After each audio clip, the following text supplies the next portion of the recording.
I think it's funny that Budnick, who's like the bad boy at camp, has just been silently gluing macaroni. he's doing children's crafts. When I'm not busy watching porn and getting in fights, I'm making macaroni art for my family.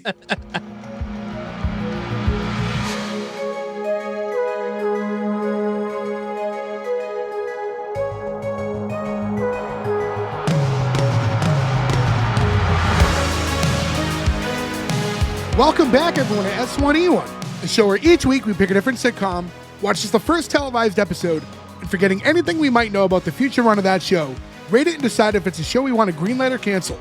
This week we're going to be talking about Salute Your Shorts. Salute Your Shorts went 26 episodes over 2 seasons on Nickelodeon.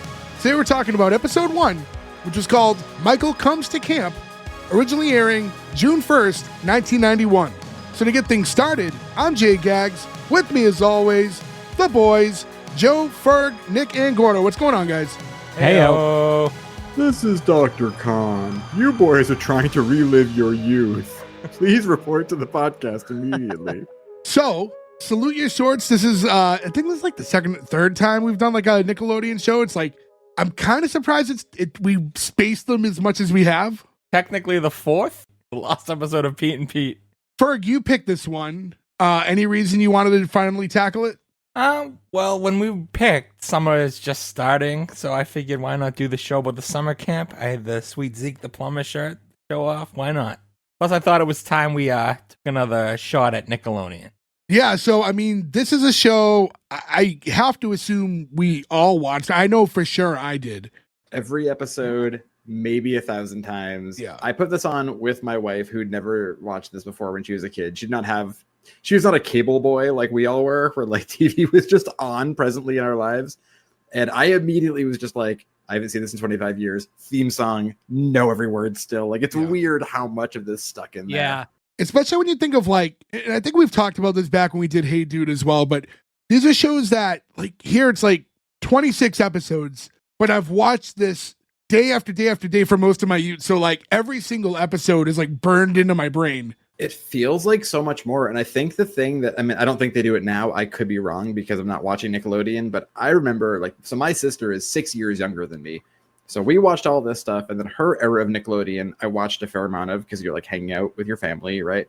And then when we were older, they would do the summertime in the Nickelodeon with like Stickly, where they would like spin the wheel. So you'd watch and be like, maybe they'll pick Hey Dude or Welcome Freshman or fucking Salute Your Shorts. And they would sometimes. You'd be like, oh my God, Zeke the Plumber's happening right now at 2 p.m. This is the best thing ever. One thing I did want to mention here is, so there was a pilot that happened before this. So it was a one-off pilot that was made. It's not considered part of season 1. So that doesn't count. So it was called Welcome to Bunk 13. It aired like a year prior. And then after the show kind of got picked up, they like recast most of the roles. Only a few people like stuck around, like Budnick and Donkey Lips and Ugg. I think are the only people that are like from the pilot. And I don't even think that that's findable. And then another thing too is this was really tough to track. If you go on IMDb, it says this episode is the first episode. Okay. If you go on Wikipedia, it says that a different episode is the first episode that they aired out of order. And the dates are completely different and the episode names are completely different. So I think like records were just really poorly kept in Nickelodeon. It's interesting to think about that though, like in the age of like, technology being what it is, something like that can be lost back then. Yeah. Just because it wasn't kept so well. It's kind of crazy. I couldn't tell you specifically, but we've run into issues like this before where it's just unverifiable stuff. I know Nickelodeon was notorious for airing episodes out of order with stuff. This is clearly the beginning of the story, but a lot of times we've seen in other shows where they didn't feel like that is the best episode, so they'll just air it completely out of order. Could have happened for this one, but for the most part, most things are sourcing saying this was the first episode, so that's what we're going with here. Like, if you go to Wikipedia, it's the episode where, like, Sponge wins, like, a radio contest. Which I also remember that the episode. Giraffe Tongue is Black episode. Yes. So that Wikipedia says that's the first episode that got aired. And it says it happened like a month later. It's really tough to track, but we're doing Michael Comes to Camp. By the way, this is on Paramount Plus if you want to watch it. If you go on Paramount Plus and start at episode 1, this is the first episode that's going to play. There are episodes missing. And then just another couple things. IMDb 8.2 for this show. Rotten Tomatoes 75% no audience score. Do you know what that is right there? That's fucking nostalgia. Because I feel like if you were to show this to a critic, like that's not a critic score. You know what I mean? Like that's like, well, people it's always now. tough. We dealt with this when we've covered some of the other Nickelodeon shows in the past. When you're giving it a green light or cancel, am I doing it as a 39-year-old man, or am I doing it as someone who this show was made for in 1991? Yeah. Which luckily in our scope was like that age gap. So it's like we've kind of gone back and forth. And like, I mean, if we're being completely honest, there's no true consistency here. But if I'm looking at it through the scope of like, I run this station, do I want to green light the show? It's going to be based on, do I think kids want to watch it, right? So Yeah. Yeah, I feel like we should be going from the board members' perspective, right? Would make the most sense. But also, no, I don't know. That's a really tough one. I don't understand how to really. listen, we're 220 something episodes deep. We're consistent, whatever. We basically go with our guts. The green light and cancel is not the bread and butter of what we do. Yeah, at the end of the day, it's an Instagram post at the end of the week. We hope you're listening because you like the meat and potato of the episode, not just I wonder if he likes it. I do hope there's one fan though who's like, I just fast forward to the end. I just to see go right to the end. I go to that 1 hour and 40 minute mark, and then I just take it over from there. I just knew Joe would like this show. The episode we recorded a couple weeks ago where Jay and I were like sweating to death and so tired because it was just the two of us and we went late. If I found somebody who was like, I fast forwarded through the whole episode, I'd be like, do not listen ever again. How fucking dare you? Do you know what we did for you? Yeah. And also, just to remind everyone, S1E1pod.com is where you can find all the links to our social medias everywhere. Rate, review, subscribe. You hear it whenever you listen to anyone. It does help, so we appreciate when you do it. And also, just hit us up. Let us know shows you want us to cover in the future or how you found us, anything like that. It's nice to be able to chat with you guys. And check out our new Awful Waffle t-shirt where it says S1E1 dripping in maple syrup outside of a tennis racket. Is an Awful Waffle blue? That is a form of an awful waffle. The Awful Waffle, by the way, which does get mentioned in this episode, and we will get into it later, never fully described in the show. We never officially find out what an Awful Waffle is. That's not true. No, you never. You see one kid come dangerously close Yeah. in like a later episode, but Ug's niece or someone's niece who like gets one, and you like see her after the fact. I mean, I think we're to believe that you use a tennis racket, which makes it look like a waffle, and you pour Syrup. no, there's more to that because they say, and I quote, "I'll get the vacuum hose." So, well, We've gotten bits and pieces, but there was never an official telling of what it is, which I think is the way to do it. it would be really funny if it's just a really badly made waffle. It's like we built it up in our heads. It's like, oh, this is gross. To jump right into the first scene and get into the show opens up. We see like a giant sign for Camp Anawanna, which is the name of this camp. And under it, we see some of the kids and they're hanging the giant welcome sign. And one of the kids, Dina, she's like at the bottom and kind of giving instructions to make sure it's all lined up properly. And as they're doing that, they're like, oh, a bus is coming. And it's down the road and everyone starts waving to it as it drives by. And it just drives straight through the welcome sign. This felt very much like Ernest Goes to Camp to me.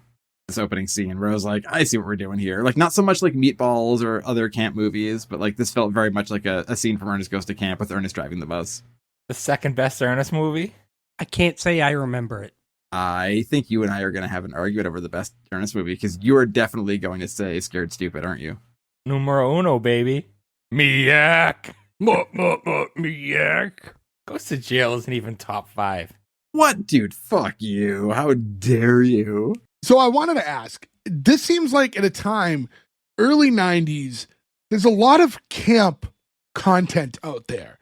There's a lot of movies, TV shows, all based around camp. Is that because camp was more popular at that time? You don't hear like about kids going on like extended camps these days as much as they used to. Is that like just a bygone era? I think so. I mean, my nephew is now 14. I've never heard of even an offer to go to like overnight camp. I'm sure it happens, but you know, I don't know. I think for younger kids, it's more of a thing, but like older kids, I think kids who are like 13, 14, 12, like all these kids now, they're just so much more plugged into the world, right? Like, I feel like kids don't even hang out in person the way they used to as much. You know what I mean? Like, it's just a different thing. Did you guys ever do any type of overnight camp like this? No. No. Me and Diego went to one. I don't even know where it was, but it was called Camp Anawanna. And was it this kind of situation? It was similar. You activities in the day, one assigned one, and then one you pick. And how long was that for? Do you remember? 2 weeks. 2 weeks. When I was a Boy Scout, we did one. I can't remember the name of it, but it was essentially Boy Scout camp. The one in Saugus? No, I know what you're talking about. You're talking about what we did in Cub Scouts, not that. Oh, okay. Yeah, when I was a Boy Scout, there was like a 2-week camp. I don't know where it was. I was too young to really know the details. I just knew to get in the car. And it was 4 Boy Scouts. So the whole thing was like, there were classes throughout the day, and those classes earned you some of your merit badges. But then all your merit badges that you're doing is like archery and swimming and woodworking. Yeah. So it's fun. So it's it was a 2-week camp. Yeah, I think I did it 2 years in a row. It was like a 2-week camp, and it was like a ton of fun. Same type of situation, like you're sleeping and like bunks, and it really was awesome. And you had money. There was like a little shop you could like walk down the street and buy slushes and whatever. It was all in house, but I loved it at the time. That was the closest to like summer camp as I knew it. I think when I was a kid, I assumed all summer camps were all summer long, and so like this little 2-week thing just felt like a taste of what I perceived through television to be real summer camp. Yeah, I feel like the only one that really in culturally, like at this time, that shows like a whole summer is Addams Family Values, right? Like where that one feels like they're there the whole summer. There was Bug Juice on the Disney Channel. And then again, like I said earlier, this is all in that same type of time frame. 80s, early 90s, and then I feel like by the time we like hit the new millennium, camp seems like not even like a subject of media as much anymore. You think the Friday the 13th movies put like a dent in their profits? No, because like that all started in the 80s, right? And then the 90s was still your camping boom. So by the 90s, though, I guess too, like we had Jason Goes to Hell, where like it was like Jason will get you if you're a coroner working in a hospital. So like it's not like camp anymore at that point. You're fine. Jason's heart will possess you. Man, him eating the heart like still kind of bums me out as an adult, like from like hating that as a kid. After this like little bus intro scene, we get a close-up of a loudspeaker in one of the trees. And that's like all our announcements, all the camp announcements done over the loudspeaker. There's always like these cutaways. And it's Dr. Khan, who's the camp leader. And the voice of Dr. Khan, by the way, is the creator of the show, Steve Slavkin. Like he's the voice of Dr. Khan. Who this is based on a book he wrote when I never knew that ever, and I looked it up, and the cheapest you can get it is for like $60 on like thrift books or one of those sites, and I'm like, oh really? Like they never re-released it? You think that? No, because this show lasted. I mean, the book came out in '86, and this show came out in '91. So it was probably out of print by '91. If they were gonna do another run of it, it probably would have been around the second season of the show, but they never did. And now, I mean, like, how do you market that, right? I mean, that's the kind of thing where, like, it's kind of a bummer we've lost magazines that would do long form articles for like National Lampoons or even like Playboy and stuff, right? Where like you get authors who would write these like short stories and they would publish them and those would become things, right? Like all the vacation movies come from articles that John Hughes wrote that were published in like Playboy and National Lampoon, right? Like that's what this feels like. But nowadays, if someone was to write one of those, like how do you get it to that audience to make it a thing, you know? It's not on like Kindle or anything like that. I think that's where they would re-release it if they were. Yeah, I don't know. I believe he's still alive. So you'd think you could even self-release it, right? Unless he's like under a weird contract or there's like no... Well, that's the thing. He probably sold it to a publisher, so it's not like you could just like Amazon it at this point. Like it has to, like, you know, depending on the contract, yeah. But you would think like through all nostalgia and you know all of us like kids who grew up in the 90s, like now, like that we're adult, like there'd be that interest, you know what I mean? If you market it the right way and pitch it around some event going on, some anniversary of the show, you know, like there's definitely ways to do it. You know what they should do? They should get the cast members to read it as different members, like different voices in the story as an audiobook. Like that would be like a good nostalgia pull, right? I bet you the book from the show though is very, very different. Oh, as for it sure. always Oh, is. yeah. So while he's speaking, we see a bus driving by, and the bus stops, letting off a lot of kids. First day of camp. One of the kids is Michael. Michael's the new kid. This is his I don't know if all these other kids have been there long before him or not, but we do know that this is his first time going to the camp, right? A lot of these other kids, you at least get the vibe this isn't their first summer there. Yeah. Yeah, they all know each other. and are Yeah, friends. it seems like everybody but Michael. Yeah, it's almost like thinking back to like heavyweights, right? We would talk about 90s camp stuff. Yeah. And like Jerry, it's like it's his first time going to camp, but everyone else has kind of been there once or twice. A great movie. It kind of also reminded me too of Airborne a bit, which is a couple of years after this, because it's like the kind of and Pinsky also follows this, right? Where it's like kind of the cool guy shows up and everybody else knows each other. He's new in town and it's like win them over.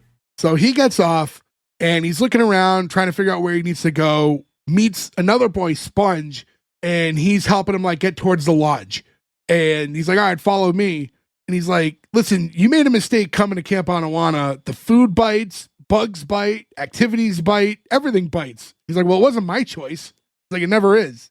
I'm so glad they used bite, because we've talked about it before, I believe, too, where it's like sucks is so much funnier, where it's like, that sucks dick. Like, it's a weird thing for kids to say, but bites is like easier to be like, this bites, but like, well, that could be like innocuous to a million different things versus Yeah, sucks but where, also like, just, regular, like the vernacular at that time, like the 90s, reality bites, like bites is a bigger term back then in general, even for adults. Yeah, definitely. Negativity towards going to camp. Even the name Anawanna is based on them. Like, it's supposed to sound like I don't wanna. Yeah. right. That's where it got the name. I never thought about that, actually. The whole thing is like that stupid fucking what was it, Bobby Sherman song? Who wrote the song that Camp Granada? Oh, hello, mother. Yeah. Hello, Hello, father. father. Is it Alan Sherman? I think it's Alan Sherman, which is so funny because when you hear the recording of that, it's live and the audience is losing their minds. This audience of 40-year-olds drinking martinis are laughing at that song. You're like, what the fuck is wrong with all of you? The giant cloud of smoke in the audience. Better times. Bus drives away. And then as the bus drives away, we see two boys standing there. This is the first time that we're introduced to Budnick and Donkey Lips. Donkey Lips is a weird fucking name.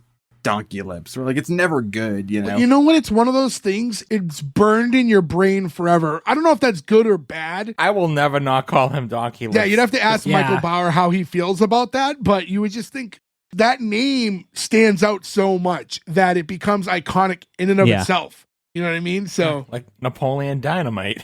It's got to be a blessing and a curse, too. Like, you're walking down the street, like, with your fucking wife or whatever. You go to get ice cream, and it's like, honk, honk, honk, Donkey Lips! And you have to just be like, that's me! Yeah, like, you're happy, like, you're recognized, and, like, this role resonated with a whole generation of people, but, like, you wish your name was, like, Stud Muffin or something, you know? So they see Michael, the new kid, and the image right off the bat, as soon as you're just introduced to them, just by the general look, you can tell, like, oh, these are the camp bullies. Yeah. Would you say that what's his name? Budnick is the most successful cast member out of everyone other than this show? I would say Um, Telly has had the most Yeah, I was gonna say prominent career as far as consistently working. But Budnick was in Terminator 2. And non-stop voice acting roles. He's in everything. He was also in was it Bad to Be Good? What was that band that he was in? It sounds like Dr. Feelgood era Motley Like Crue. bad for good, I Bad think. for Good, yeah. Wait, who did a bunch of voice work? Budnick. He was Montana Max in Tiny Toons.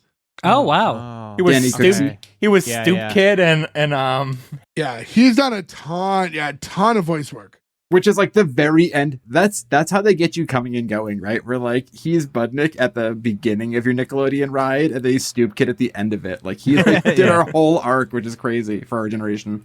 He's one of the first people I remember distinctly because, like, again, Salute Your Shorts when I was a kid was really like my show. I loved this show. remember we used to play Salute Your Shorts in the woods? We used to have our own Camp Anawanna.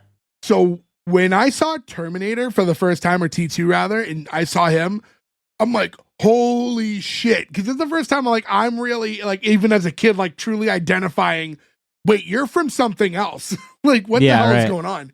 Also, he literally saves humanity by lying to a cop in Terminator 2. It's the fucking best thing ever. He's like, hey man, I think he's over here. He gets thrown so far. Like, that, his role in that movie is smaller, you know what I mean? He's just, John Connor's friend, but I feel like the roles were similar in a way. Like it felt similar. Like that could have just been Budnick out of camp. Oh, his look is the exact same thing, and like riding on the back of a dirt bike, blasting Guns N' Roses out of a jukebox, like a little boombox, is like seeing that as a kid to me was more inspiring than Salute Your Shorts. I was like, I want to be that fucking kid. Like my path was Budnick in fucking T2. So they walk up to Michael, and Budnick's giving him the speech like, oh, like, just wanted to say hi, I'm Budnick. I'm the official camp greeter. And while they're doing this, it's like this whole setup where Donkey Lips does the bent over like behind Michael. So when Budnick shoves Michael, he trips over Donkey Lips. Has anybody here been tabletop before? I've been tabletopped as an adult. No, but we've done it. We've done it to people. When it happens to you, you can't be mad. You just go, well, that's on me. Like it's like you can't be upset about it. You're just like, good job, you guys. I feel like we're at an age now where bad things could happen. Like, Yeah, I agree. Ah, my hip. I broke both of my arms. Did you say that happened to you as an adult? Yeah. Yeah, his wife does it to him all the time. It was at a show, my buddy Dan, and it may have been listener Jeff Poot involved in it as well. Jeff Poop, friend of the show. Friend of the show, Jeff Poop. But it was definitely Dan, where I just got set up and pushed over. This was probably like 5 years ago, and I was like, all right, I'm not mad about it. Like, fine. I imagine at most shows you're probably not hard to push over, regardless of the tabletop. Thank God the high life broke my fall. Guys, you're being really mean to a rock star right now, and I don't appreciate it. Thank you. After they push Michael over, they grab his bag and they run off with it. And he's like, hey, where they go with my stuff? And then cut to like what's going on. And they rifle through his bag, grab his underwear, run it up the flagpole to see who salutes, but no one ever does. All like the whole camp is spotting it at once. So like you see the girls walking up, all the guys huddled around Michael and Sponge. And now Michael's underwear is up on top of the flagpole and everyone is witnessing it. I never thought about it in the moment, but watching it all these years later, isn't it really strange to name the show after this? I think this has to be in the book. It also feels really specific and like that it happened in real life for it because I feel like nobody's writing that really, but the gag is funny, like the writing of it is good, the TV, like I just think it's weird to have this be the name of the entire show. But you know what? I think that also speaks to like how much it doesn't matter. That's true, yeah, Like, because it's still, I don't think the name of the show is bad. I Right. just think it's a strange way to go about naming a show. It would make more sense if it was a reoccurring thing that happened, but Yes, it's only this agreed. one quick scene in this first episode, and the way Nickelodeon airs stuff, it's like you could have missed that. You'd never know why the show is called Right. They that. could have. I mean, they could have easily called it Camp Anawanna, right? Yeah. Like Yeah. that. Sure, but they do put it in the theme song, so if you catch up in the episode, you see what they're doing and you can gauge it. I will say this though, 1991, was anybody here wearing boxer shorts in 1991? Because Fuck no. that wasn't a thing your parents bought for you for underwear when you were a kid. I had boxes then. Did you really? Yeah. I didn't wear That age boxers when you till were like much later. 5. 6? Yeah. Oh, I don't think I was in boxers. Yeah, Yeah, I you mean, were I not don't- wearing boxers at 6 years old. I don't remember like the day that happened, but yeah, I certainly wasn't 5 or 6. There's like a moment where your brain goes, I guess I don't want Batman on my underwear, and you have to like make the decision to like do what you're gonna do. And then there's a point when you get older and you say, I don't care that I have Batman on my underwear. Oh, I actively look for fun briefs to wear. Yeah. Me too. I have a bunch of I like the boxer briefs. I was gonna say now it's all about the boxer. When I discovered boxer briefs, that was it for me. There was no like we found the perfect hybrid. I'm a briefs guy still. That makes sense. But Yeah, they're does black make with like sense, white yeah. piping. They're not like white, you know? I feel like boxers is making a statement. I don't know. It's not a statement. I wear tight pants. Dude, wear a pair of pants as tight as I wear and then try to put boxer shorts on. It does not work. You could wear pants that fit, dude. They do fit. You're wearing pants that are too big. I say, sir, you are wrong. Well, no, Joe, I imagine that if the pants are too tight for the underwear, then the pants are too tight, period. Or the underwear is too big, sir. I can assume outside of you, Joe, I guess the other three of you, we probably all followed the same trajectory, right? You start as a kid, you were in briefs. That's all we know. Then you switch to boxers, like in your middle school days. Then you discover the hybrid of boxer briefs, and you go, "Oh my god, it's the best of both worlds." I don't like briefs. I feel like they chafe my inner thigh, like because of where the elastic band just like kind of rides up on you. It's not comfortable. This is not going to be a comment that is not going to be made fun of, but I feel like if I wear boxer briefs, I get panty lines. So I can't wear them. You also get skid marks too. Wait, pardon me. Wait, sorry, Gordo. Let's spin this right back to you. Would you like to elaborate on this? Because this is not an issue that I have. I don't have skid marks. Nobody believes What are you talking about? How many times have you shit yourself in the last 2 years? 2 years? 0. That's a full No, car 3 accident, years. though. 3 years. 1. No, maybe I had a little poop come out. Maybe I did. But regardless, I said earlier, why are we friends? I would like to re-up on that statement. because you secretly love it and you love me. He's the yin to your yang. Exactly. I'll say publicly, I love Gordo. So just to close out this scene real quick, Michael sees his underwear up there. He's like, "What am I supposed to do now?" And Sponge says, "I suggest you stand at attention, click your heels, and salute your shorts." So we get the name of the show in the show right here. I didn't realize back then what a linchpin Sponge is to this entire show. Yeah. Yeah. Like he was like thinking about it back then. He was always just like the nerdy kid off to the side, but he kind of drives the plot, at least in this episode. We'll, especially as the episode goes on, we'll talk more about it, but it's tough to gauge where he's at. Like, he is definitely like your nerd that gets picked on, but then, like, even right here with Michael, he's very confident and, like, Yeah. you know, he's not shy. It's a very unique character. He falls into a lot of tropes without being just a complete caricature. So I guess that in a lot of ways there is some depth to it. I would say, yeah, because I would say that it's not necessarily about not being a nerd. It's just him being so comfortable with this because this is not his first year, right? So he's just dealt with this a bunch before. So I guess that's where that like confidence would come from. But he's still the nerd that gets picked on. Yes. Sure. And I mean, like, we'll find out later that he's a pretty smart kid and like why he gets his nickname, but also this got to be like partially just a size thing, right? He just physically is smaller Yes, than the other right. kids. So by default, like if they're going to like wrestle around with the kid, he's the easy target. Funny watching this show at the age we're supposed to watch this show. They look like such big kids. They do. They really do. Yeah. I thought they were like high teenagers, like high age teenagers, and then you go back and watch this and they're like little kids. But again, that's, you think about the ages we were when we saw it. And Yeah. We've talked about it before, though. It's like when you're a kid, you don't want things that are your age. You want it a couple years ahead, you know? So, like, you want the high school show when you're middle school. Like, a great show like California Dreams, right? Like, you want to be those people. I always want to be a surf dude with attitude, so that's just me personally. Ferg, I know you've agreed off book. I'm not groovy enough. Kinda groovy.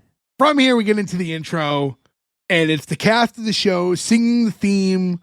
For us, it's iconic. You know what I mean? It's like, it's tough to not pretend we've never heard this before, but to try to be objective, right? And to just think of this song if I had heard it for the first time. It's catchy. It's fun. If I'm 6 years old and they sneak a fart reference at with the appropriate age to find that funny, like it's Yep. there. You know what I mean? Like it's a jingle. You remember it. It's like this kind of, how do you describe the song? It's like as if like camps do have songs like this, right? Like that are, And schools have them too. It's like I don't want to call it a fight song. But yeah, it's like I'm trying to find the correct word, but it definitely, it likens itself to something like that. Like a pride song? Yeah, it's in that, you know, camps and things of that nature have that. Yeah, we had one at our camp. I'm trying to think if I can remember it or not. I mean, schools have them, right? Like, I don't know if the people still really care. I mean, like, I guess if you think of like Alabama College, right? Like, it's like a famous like song, but it's like just music, I think. I don't think there's like... All colleges have a fight song, I think. JR's theme. Yeah, JR's theme, yeah. Is it the Boomer Sooner song? So yeah, I mean, everyone knows the Camp Anawanna. We hold you in our hearts, and when we think about you, it makes me want to fart. And I guess I was reading so that like later in the song, when Donkey Lips is like, this thing came apart. Like, I guess that was not part of it. That legit was like, like be real. Like That's it- great. That is it one act- of those the fucking heavens shine down on you moments then, because that to me is the funniest part and always was as a kid and still is now. Like I still laughed at him just trying to figure out the fishing reel because it's also relatable too. Like mechanical stuff when you're a kid, you're like, this thing came apart. I don't know what the fuck to do right Your now. fingers don't work like they do now. And it works with the rhyme scheme, the heart and fart and part, like it all works. Yeah. So watching it back, I mean, for us, it's just a ton of nostalgia. But again, I think if we're looking at it from like the eyes of new, I think it holds up. It works. It's fun for what it is. It fits the theme of the show. It's simple. It's like it just gives you, this is what the show is. The vibe's there. Yeah, I agree. That's why I asked your niece earlier what she thought of the theme song, because I was like, I bet you that could still hook a younger kid in. Just the word fart is so powerful. Yeah. It is. I think there's something that's so powerful about music in general that when you can take away genre, like you just like, this is music, right? Like people connect to it. So I think a theme song like this, like where there's not really music, I think will really pull kids in, right? Whereas like you might have a kid watch, like we talk about MASH, right? Where it's like, we thought that fucking theme song was so boring as kids, right? We thought this was so interesting. I think because it doesn't lend itself to any sort of musical style, it's just kids kind of talk singing, right? Like that's always be relatable to kids. And then from there, we're in like the first scene now where Michael's walking into his bunk for the first time. And this is bunk 13, which I guess is the name of that original pilot. Yep. Budnick is the one showing around. So the four boys that we've been introduced to all happen to be bunkmates here. This is like the scene in an adult movie where it's like you get welcomed into the prison block. Where it's like, over here is this, over here is that. Here's a porno mag. You're like, what the fuck is happening right now? Very Oz. Yeah, Budnick's kind of giving him the tour. And for no reason in the beginning of it, Donkey Lips just gives Michael a towel whip. Michael just goes, hey, knock it off. I guess I missed that. Yeah, I It's missed that very too. subtle. It's just like it was like a weird thing that happens. I wonder if it was real. I feel like that's one of those things too where it's like, guys, just riff, be fun, you know? And they were like, I guess we'll do this. And like Donkey Lips was like, I don't know, I would maybe whip this dude with a towel. Fuck it. And I think it's like this scene here is being used to introduce us to everybody because Michael has since he's talked to everyone, but now that they're in the bunk, you have Budnick kind of giving everyone their mini introduction. So he's saying like, hey, this is my best friend in the entire world. This is Eddie Donkey Lips Gelvin. And then he's introducing you to Sponge as well, even though Sponge is the one kid Michael's been talking to the whole time. And he's saying that basically his name's Sponge because his brain like seeps in information. And if you give him like a headlock, all the info like, drips out like it was from a sponge. And he starts quizzing him with math problems and stuff like that. This is one of those things I think about all the time. And I think most of our listeners are like around the same age as us for the most part. We're like, I sometimes think like it's a bummer we didn't get friends because like it was never going to happen. But like our friend group doesn't have like a lawyer, a doctor, like as somebody you could call and be like, I've got this mole. Is this like bad? Like we're all just like, what do you do? We're like, I just work. Like having a Sponge in our crew would be like, hey, you're trying to do my taxes. But like, I'll be right over, bud. It would be really nice. I guess we shouldn't have bullied all the nerds out. We shouldn't have bunked Donkey Lips and Budnick to all of the kids who were smart. I could do your taxes. Who's laughing now? Dakota, did you just say that you could do our taxes? Yeah. Weren't you the one who said that like you owed like $80 billion when you did your taxes last year? I owed 5,000, but yeah, that's I'm not just going to have because you do of- my taxes. I'd like to throw out that I owed nothing to the IRS last year. So Gordo, I will keep doing it myself. Joe, you touched on this earlier. They do insinuate that there's an adult magazine or many of them in Budnick's chest. He takes it out. He says, 50 cents, I hold it. For $1, you can turn the pages. One-handed jerk off, one hand turn the Whoa, page, right? hold Yeah. on. Oh, that's right. Yeah. All right, you turn the pages. It's 50 cents. Hold on. if we're getting into the scope of kids that age, and we've talked about this and just being able to see this stuff, it's like, I think the excitement of seeing the boobs or whatever is This is, you bring it home with you in your mental Rolodex later. But this is also, we talk about a lot of times, this is technically classic woods porn. yeah. Yeah. Well, now they're in the woods. Yeah. So all Yeah, the more this so. is really woods porn. Yeah. Do you think this is like Playboy or Hustler, or do you think it's something more exotic like Cherry or Wee? I bet you it's like Sports Illustrated swimsuit issue. Kids back then are just It could like, be that "Whoa." too. My dad got this with a football phone and he wasn't paying attention. so But I also, stole it. everyone had like the friend whose dad had some Playboys. You know what I mean? So like you could definitely see Budnick sneaking one or two of them out when he was going to camp.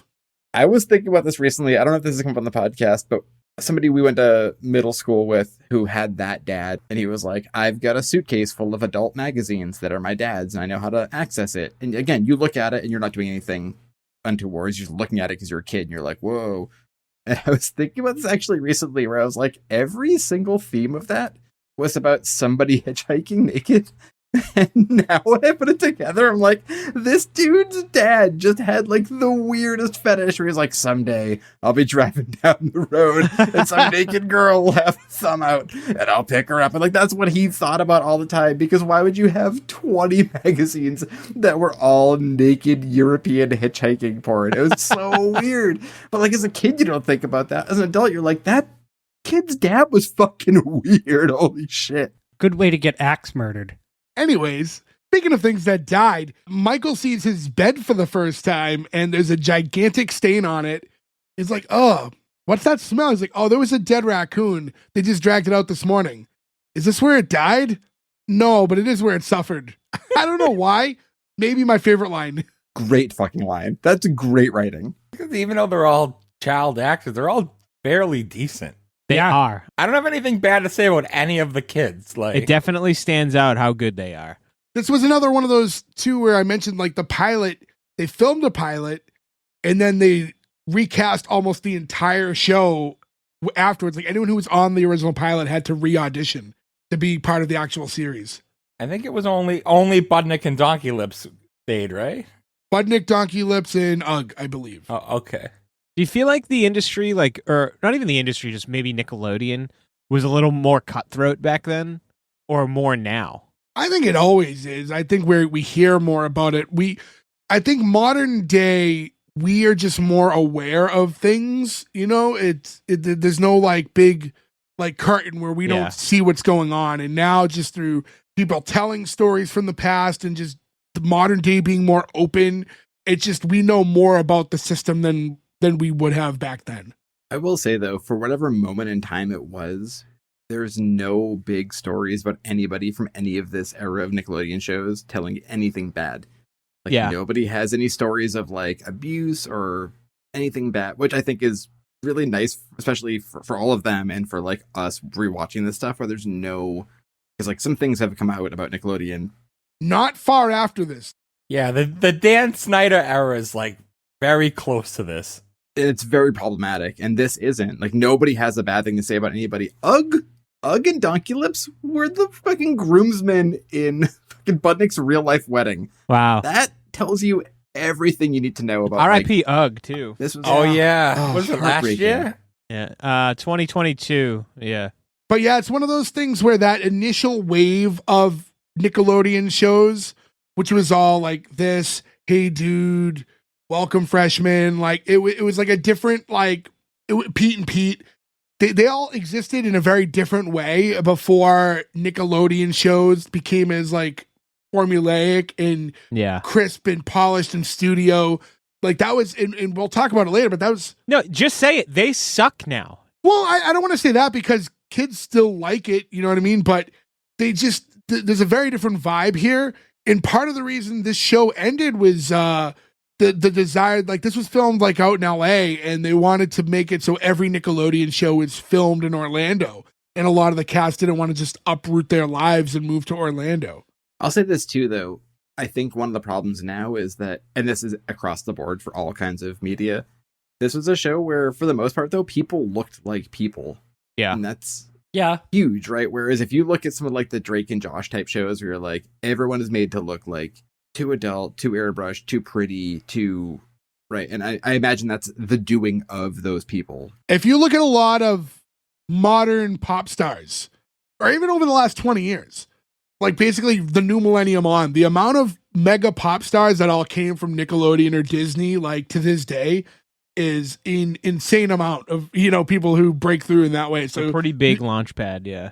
you meet them as children on shows like this, and then next thing you know, they're like the number one, you know, selling out arena artists. So, But even pop stars of our generation, you know, when we were kids, right? If you look at, I would say Madonna and Cyndi Lauper are objectively pretty, very beautiful women, right? But like, I don't think that either of them would be what they were then now. They'd be like, Cyndi Lauper's too weird. Her accent isn't sexy. Madonna has a gap in her teeth, right? Like, there's like the perfectionism now that would change things. but it's not even just that. Like they didn't come out of these like children entertainment camps that are like Nickelodeon and Disney where they're taught to be stars super young.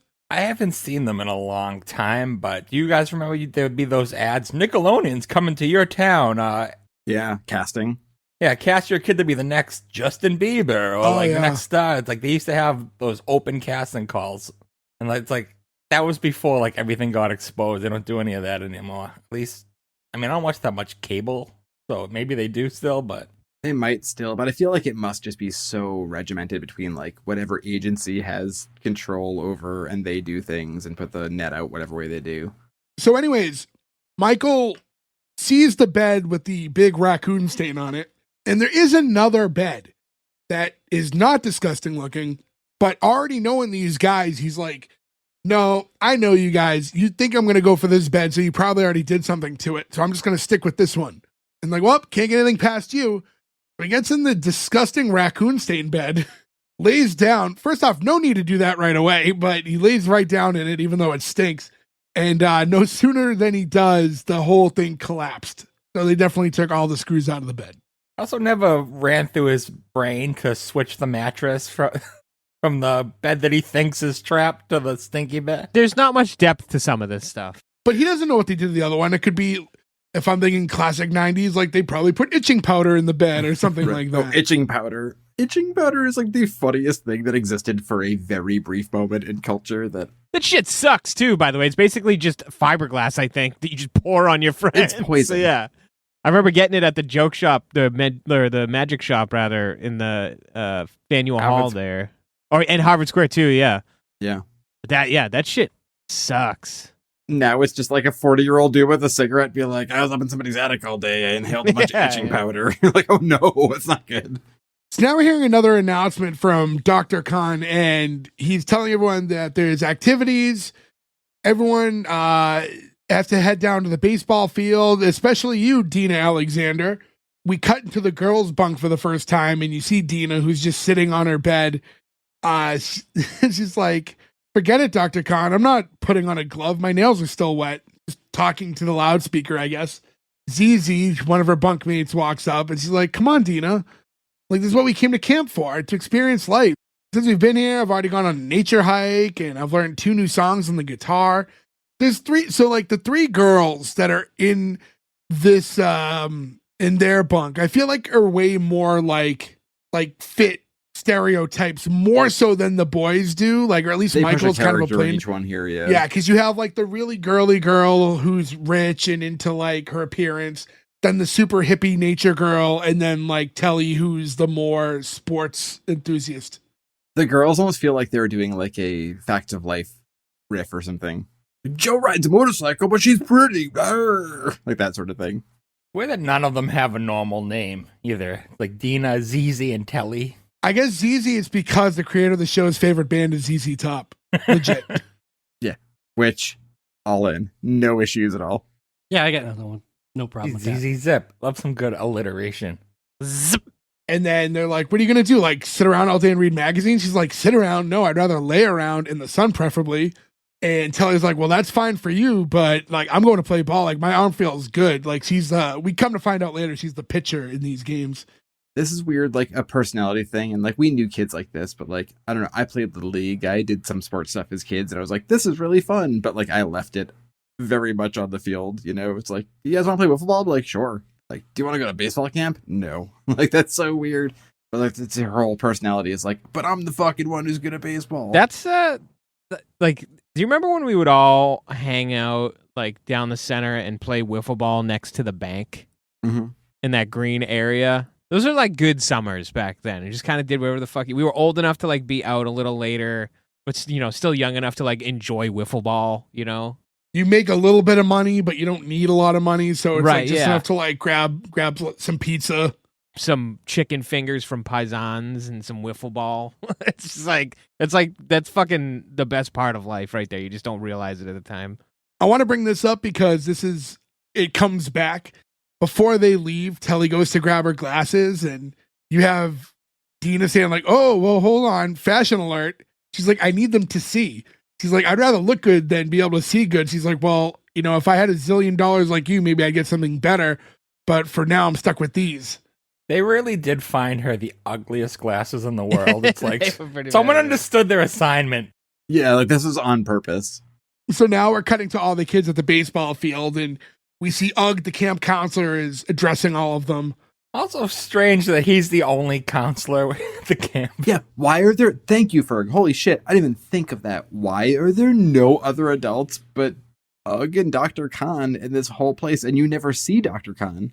Yeah, it's not like in heavyweights again. Like you knew that there were like counselors assigned to specific bunks.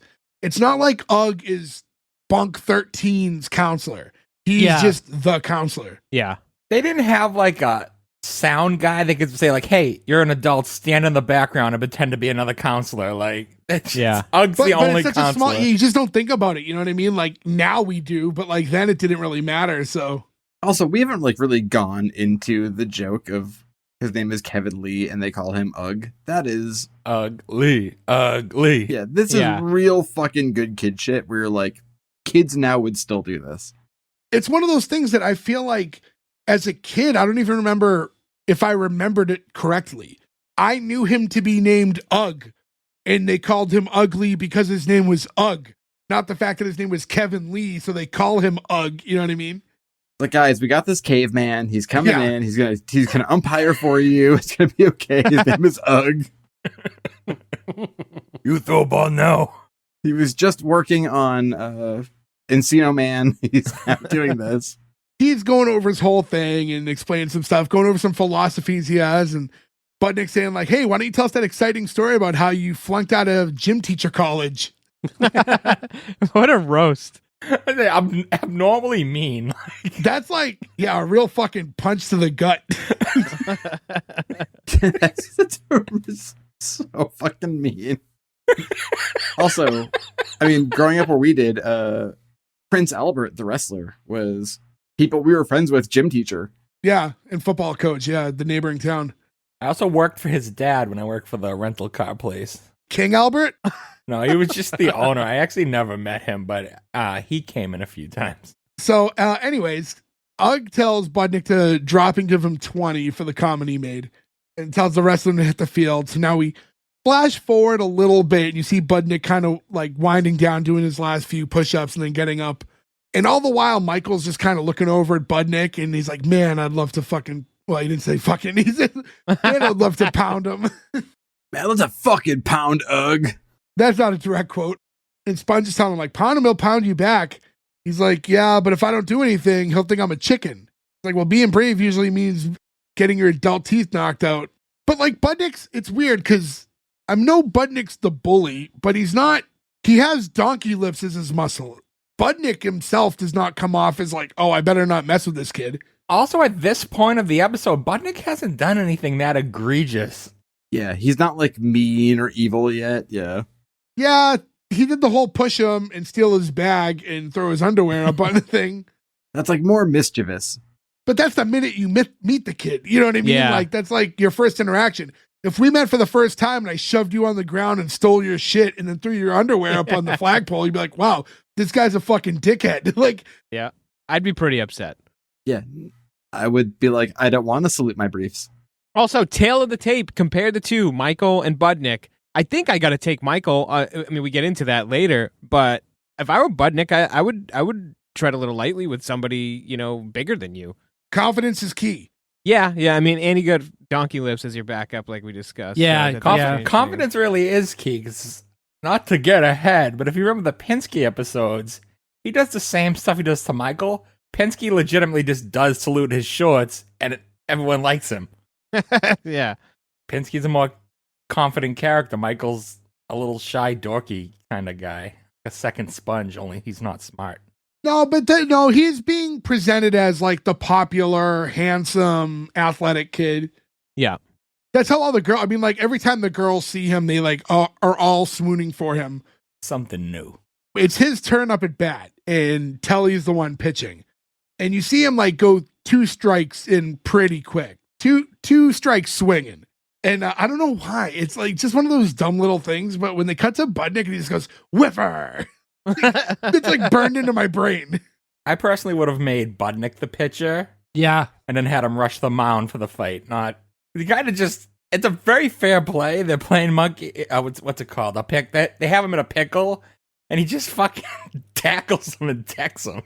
Like, Also, call out to our friends in a pickle. But I do feel like this is also like my brain can't not think it's trying to pull things from other things. So like little whiffer, I'm like, that's Ninja Turtles, right? That's the first Casey Jones appearance, and then the whole baseball thing is just Ferris Bueller, right? When they're at the Cubs game.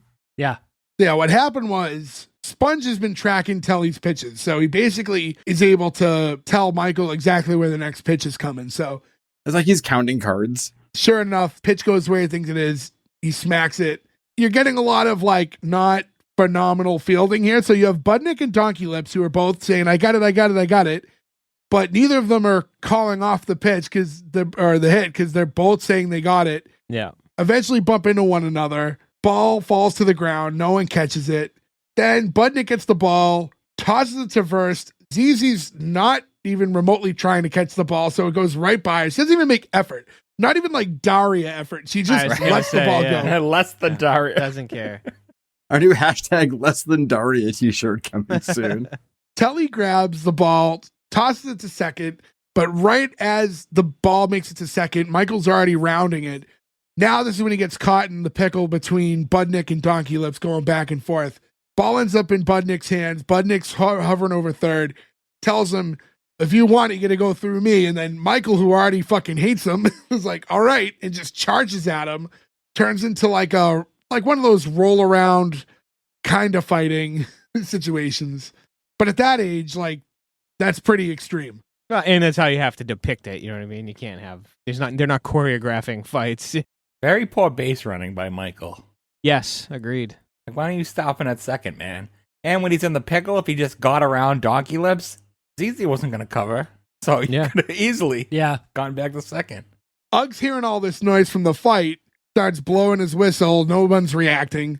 We flash forward, and now this is a scene where Michael and Budnick are being punished for the fight, and they're both Tortured. standing. They're being tortured. That's a Nazi torture, right? Yeah, I don't, My immediate thought here was that Ugg was in Vietnam and was a prisoner of war. And like this was a thing they did to him. And this was like a real like Daddy Mao type of scenario. And he was like, I'm gonna do this to the kids when I get back. Like that's all I could think of is like poor Ugg with like the shaved head, gaunt, just being like, I didn't support my country. like in Black Sunday when fucking he's stuck doing the video. Also, why is Budnick being punished? He got attacked. You got to punish both people, especially back then. He was just playing a game. He was playing baseball. He didn't even do anything at this point. He got tackled. Ugg knows Budnick well enough to know that he was part of the problem. Instigator, yeah. So and just to paint the picture to all of you listening, both of them are being forced to hold a bucket full of water in each hand with their arms completely stretched out, which is legit fucking torture to do to these children. And they're like they're the bucket that you either get a bucket of balls in to go shooting at the driving range, or a citronella candle lives in. So like with water in it, it's pretty big. Yeah. AKA a mop bucket. Yeah. Like Zeke the plumber would use. You know what gave me legit 90s flashback? Accidental. What? Is when Ugg opens up his water bottle and tosses like the rest of his water in one of Budnick's bins. It's like one of those ones with like the crinkle straws, like, which was like such a 90s water bottle thing that like only existed at that time. And it like, you can hear the noise. Yeah. more than anything, just seeing the 90s water bottle, like it was the one thing that made this a real timepiece to me now that like took me back. We've lived through like a weird thing of water bottles where it was like people didn't drink water. Then you had big bottles of water, like Poland Springs, giant bottle. Then it was Nalgene's. Then it was, or first now it was those Owalas. things. Yeah, then Nalgene's. Now it's like the vacuum sealed ones that are keep your water cold, which I support. wholeheartedly, but are very loud. Have you been in like a TJ Maxx or a Walmart, like one of those home goods stores recently? Half the store is water bottles. Yes. I think they like accidentally like added 2 zeros when like ordering water bottles once, and they got like 1 million of them. You can get any kind of water bottle, size, shape, color at TJ Maxx. It's insane how I many gotta of them they say, have. Nick, I feel like you're like a water bottle enthusiast. It seems like something you'd be really into. Yeah. I've got like 10 of them. Yeah. I'm just someone like, I'm not against having one or two, but like, I don't understand like the fads behind them. Like, I already have 3 perfectly fine water bottles, and then everyone tells me that this brand's the cool brand. So now people are getting in fist fights at Target because they need like this new water bottle. That's a kid thing, though. The Stanley Yeah. Cup thing is a kid thing. I have a Stanley and an Nalgene. Yeah, it's a wine mom thing. It's not a kid thing. Yeah, it's that. I mean, like, for me personally, like, I buy Yetis. I have like 2 of them, so I can wash one and swap them out every other day, right? Because like you shouldn't be using the same bottle every day, like it gnarly for your mouth and stuff. But I do. Yeah, I mean, people do, right? Like, that's why I bought the second one, though. I was like, oh, I should do this. It's just nice now too, like with the technology behind them being as insulated as they are, like you can put ice in your water bottle like next to your bed on Tuesday, and there's still ice in it, Thursday morning. Like, it's crazy. Fascinating. One of the bootleg wrestling places we follow has a WWF 80s logo Nalgene bottle, and I want it so badly, and I just fucking can't because I'm like, the water will be warm in the morning. Jay doesn't know how to savor anything. It's just it's a bottle and then it's an empty bottle. So like, there's no need for him to keep anything. I was about to say the same thing. I have no need for weird technology where ice is going to stay good for 3 days, because there's never ever going to be a point in my life where I need that. You are the fastest drinker I've ever met in my entire life. If people like were watching full videos of our show and saw how much liquid I drink just in the couple hours we're sitting here, yeah. Yeah, you're like a reverse camel. Yeah. I also, people would just assume that Jay has like UTIs constantly, because sometimes you look and he's got like a gallon of cranberry juice just shooting down. We're like, Jesus Christ, how are you doing? I'm a hydrated dude. Well, you know what it was? I haven't been buying them lately, but I don't want to get into too much of a tangent. We have so much more to talk about, but once Ocean Spray came out with like the new like 10 calorie a serving cranberry juices with the whole jug is like 80 calories, I'm like, this is amazing, because they got the pineapple ones. Cranberry comes with like a mix of every single fruit now, and they're all good. I was down in those quite I'll a have bit. to look into those, because I do love just like your traditional cranberry cocktail juice, like over ice with breakfast. I Yeah, think you it's, get the like, low amazing. cal ones, and you're like, well, now I don't feel nearly But as yeah, terrible. there's like a ton of sugar, and obviously, but I mean, like, ton of sugar and calories in it. It's wild. It's a weird myth. As you get older, you realize you're like, orange juice has what? Like, Yeah. you assume it's so fucking healthy as a kid. Apple juice is just sugar water. You're like, holy shit. Sugar water. So, anyways, Ug's about to walk off, and he's letting him know, just so you know, I have my eyes on you. And he's doing the point to his eyes and looking at them. And as soon as he turns around, Budnick grabs one of his 2 buckets and tosses it on Michael, soaks him. Yeah. Ugg turns around, sees this, and does not notice what happened, and is still doing like, I see you, and like pointing at them in his eyes. Like, you don't notice that one of the kids is fucking soaked now? It was a hot day. His like Vietnamese captors clearly stabbed him in the eye in the right side, and he can't see out of one eye. That's the only way this makes I sense. feel like he's too young. The thing is, like, yeah, I think our brains are programmed away because like people are the age you meet them at, you know what I mean? And we saw this as kids and saw Ugg as the adult, but watching this episode now and without knowing his age, I got to assume he's in his 20s here. So He was 28 years old. yeah. So, Oh my god. Holy shit, I feel so crazy. I'm 11 years older than him. We all are. yeah, when he's standing next to a bunch of like 12-year-olds, sure, yeah, he looks old, but I also amend my statement. That means he could not have been in Vietnam unless he enlisted early, but that was more of a World War II thing. It's the goofy hat and nose goop. It really ages well, they him. make him look a little older with that stuff too. But yeah, But also as a kid, like you said, Jay, like that's an adult. He's 28. He's a grown up, right? Now we're all 39 and you're like, look at this baby yelling at these children. next scene, we see Sponge and Michael. They're sitting together in one of like the rec areas, and the 3 girls walk up to them. All 3 girls are introducing themselves to Michael, asking him where he's from. what his favorite band is. Bon Jovi, by the way. That's an appropriate band to like. I sort of disagree. This is a weird point for Bon Jovi, where Bon Jovi at this point's last big album had come out in 1988, right? Like that's like Bad Medicine is like New Jersey. So now we're at That's a 4 great years song. later. Yeah, I'm not saying it's a bad song, but if he was like, oh, I really love fucking Cherry Pie by fucking Warrant, you'd be like, okay, that's a new big song right now. It felt weird to me that this kid would like a band whose newest record was 4 years old, because at that point he would have been 8. Yeah, but you also listen to what your parents listen to. Like, I think they're big enough. For 91, for this to come out in 91, it's not like a crazy stretch. I guess. I just feel like I would have picked a different hair metal band who maybe had a record out. Should have said Guns N' Roses, and then it would have connected to Budnick being in Terminator 2. And then Budnick would show him how to steal money out of an ATM. So they're asking him all these questions. I think all 3 of these girls are trying to see if, like, he's a match for them, right? Telly's going, I can't believe you got that hit. And he goes, thanks, that was a good pitch. And she's like, no, I'm talking about that hit on Budnick. Bam, right in the nose. I didn't see any full-on swings like that. I just saw them, like, wrestle fighting. No, it was a slow tackle roll. And I like they're all talking about different stuff. Again, they're all trying to like impress Michael. Michael's actually more fixated on Telly than anyone because he notices they have like the same sneakers, and I think where he's also like a sports guy, like an athlete. Like I think he's connecting with her over that. I think kind of progressive. I feel like especially at the end, we'll talk about it, but I feel like they're clearly vibing at the end, right? Like, oh, sure. Will they, won't they is Telly and Michael.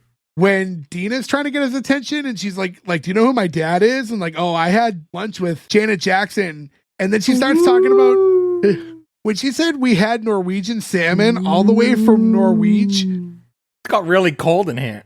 When she said Norwich, it popped me. Norwegian. I had some Anawanna salmon. Casper, oh my God. Boys, it feels so good to see you again. It's been a while. Hi, Casper. I feel like I haven't been summoned. Why don't you boys cover more shows with boys? I feel like that's my will. Casper. I'm getting legitimate goosebumps. Yeah, he makes things cold when he shows up. Casper, do you have anything you want to say right now about Norwich? I Norwich these in my mouth. No, okay, Casper, you gotta go. Good to see you. Always a pleasure. No, let him T-shirt finish. Is available at s1e1.com. Ew. Let him finish. You ever have sex with a sponge? Casper. I'm so sorry. He comes. It's hard to get him to leave. It's really, really hard. Isn't that called a fifi? What? Having sex with the sponge? Isn't that like the prison fleshlight? If that is a real thing and you know that term, I watch a lot of prison YouTube.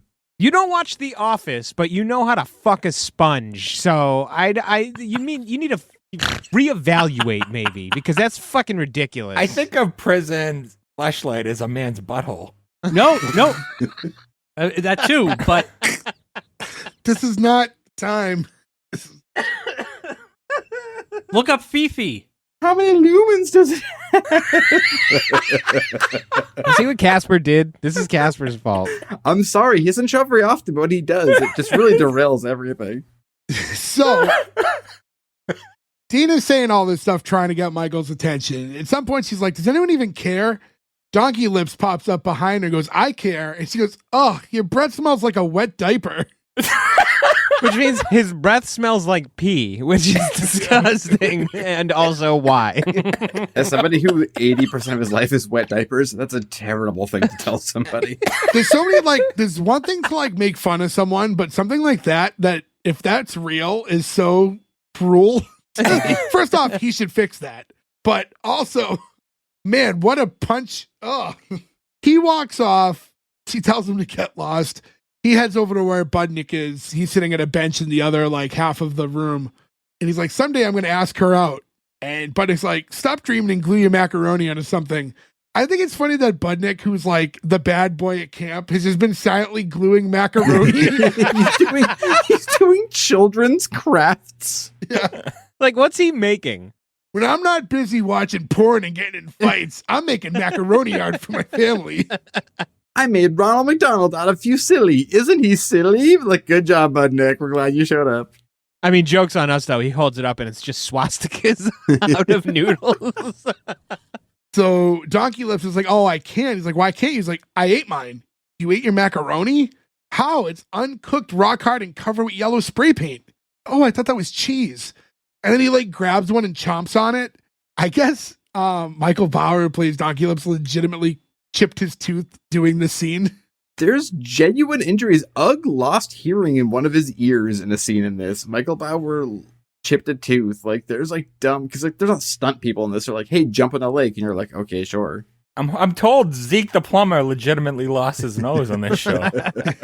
He can smell you're lying right now, Ferg. So the two of them are talking about Michael and how they don't like him because he's everything they're not. He's athletic, he's popular. So they decide they're going to take him down with secret society, and they do a fist bump. Then we cut to Michael, who's like walking in the woods, but it's from the perspective of Sponge's camcorder, and you just get Sponge going, I like to use my camera to record things. Like, there's no reason. There's no reason. But they just had to make sense of the shot. So I appreciate that, though. They made it practical. Like, it's there's no stupid. need. It's not a documentary. We don't need found footage of Sponge's camera. This Donkey Lips going, I'm so scared. It's Donkey Lips in a corner in a little hut, and you just see a witch knock him out. It could have just legit been the two boys walking like together through the woods, and then they run into the other two. But it's just like, hey, I just got my camera out. I will say this: the creator of the show said that he wanted to bring like film realism to the show to make it not be like just a kids show. But this is one step beyond. Like, when you watch a sitcom, you understand that this is like the opposite of wrestling, right? Where like wrestling drives you nuts, where you're like, why is there a camera in the dressing room right now? Like, that doesn't make any sense. A TV show, you turn your brain off and you're like, I'm watching a play. It doesn't matter where the camera is. So he's doing that, and he's just like, hey, just recording things. I like to record camp. And then as soon as he does, he turns a little bit, and you see Donkey Lips standing there. They like go to run, and when he turns to run, now we see Budnick. He's like, hi. They like tackle them down. Now we get away from that perspective shot. Now we're back to normal, and we see the two bullies on top of Michael and Sponge. Like, the Donkey Lips, he goes, get off, you're squishy. That would hurt my feelings so much, to be honest with you. If I don't want someone to like, get off your squishy, I'd be like, fuck you. I'd go home and I would just cry so hard. So now they're basically giving them like this deal where like, all right, this is your chance to pass a secret society test. And they have to go to the girls' bunk and bring back souvenirs. And basically like this is their like, we're going to ease up on you if you do this thing for us. And they start asking questions like, what if Ugg catches us? Well, then you're going to get thrown out of camp. And what if the girls catch us? Then they're going to beat you up. Well, what if we refuse to go at all? Well, then Donkey Lips is going to sit on your head and fart. And that's like the, okay, we'll do it. We'll do Gordo's it. genuine laugh right there is so telling of where we're going in this episode. So we cut to nighttime, and we cut to inside the girls' bunk. You see Telly like setting up like booby traps. And Zizi saying, how did you hear the guys are going to raid our bunk tonight? It's just like, oh, so-and-so told so-and-so, told so-and-so who told me. So like word has somehow gotten out that there's going to be a raid of their bunk tonight. So she's got all this stuff in play to like catch them when it happens. It should have been a scene of Budnick telling someone so it got to them. Yeah, because it feels like Budnick's Right. circle's too small, you know what I mean, for it to make it to them.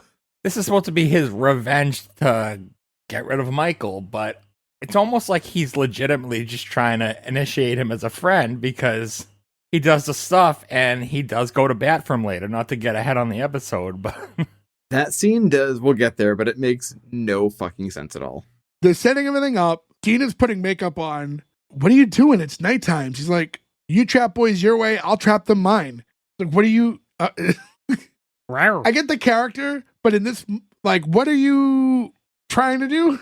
It's felt like a boy's gonna walk in there and be like, she's too pretty. Like, what are you doing? And then, like, I thought this was a little weird. So now Telly's like, all right, we can all go to bed now. Everything's set up. And she's like, how are we going to sleep knowing they're going to raid our bunk? Like, oh, well, all these alarms are going to wake us up when it happens.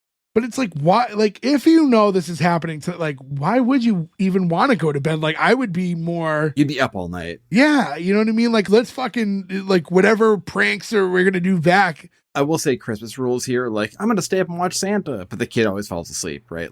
Like, it's hard to stay up all fucking night. Sure. Not when you're a kid and you're at summer camp without your parents for the first time and there's no counselor in the room with them. You're staying up all night anyway. Yeah, you can definitely get away. Although it took a while because we see they turn the lights off. The girls all go to sleep. They show the alarm clock. It's 9:11.